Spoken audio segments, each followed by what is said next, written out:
ఇక్కడ ఎంత double standards అంటే గతంలో ఇదే వినూత విషయంలోనే పవన్ కళ్యాణ్ గారు మా జనసేన ఆడబిడ్డ మీద చెయ్యేస్తారా ఖబర్దార్ అనే రేంజ్ లో చాలా పెద్ద వార్నింగ్ ఇచ్చారు.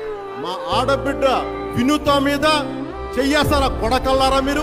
ఇప్పుడు అదే వినూతకు సంబంధించిన వ్యక్తిగత సమాచారమో లేకపోతే ఇంకేవైనా వీడియోలో ఇంకేదైనా కుట్రనో ఉంది అని చెప్పి ఆమె భయాల్ని వ్యక్తం చేస్తూ పార్టీ అధిష్టానం దృష్టికి తీసుకెళ్లినప్పుడు వాటిని సీరియస్ గా తీసుకోకుండా ఆమెనే దూరంగా పెట్టేశారు. ఒక అబ్బాయి ప్రాణాలు తీస్తే ఇప్పటిదాకా పవన్ కళ్యాణ్ గారు స్పందించకపోవడం ఏంటి? ఎక్కడో బెంగాల్లో ఒక అమ్మాయిని అరెస్ట్ చేస్తే తీవ్ర ఆగ్రహంగా మాట్లాడి ఊగిపోయిన వ్యక్తి, తన సొంత కార్యకర్త, అతని కోసమే పనిచేస్తూ ఇలా ప్రాణాలు కోల్పోయిన వ్యక్తి ఇలా చనిపోతే ఇప్పటిదాకా ఒక్క ప్రకటన కూడా రాకపోవడం ఏంటి? జస్ట్ పవన్ కళ్యాణ్ మీద పిచ్చి అభిమానము, జనసైనికుడిగా ఉండాలి అనే ఆరాటము అతన్ని 5,000 జీతానికి పనిచేసేలాగా చేసింది.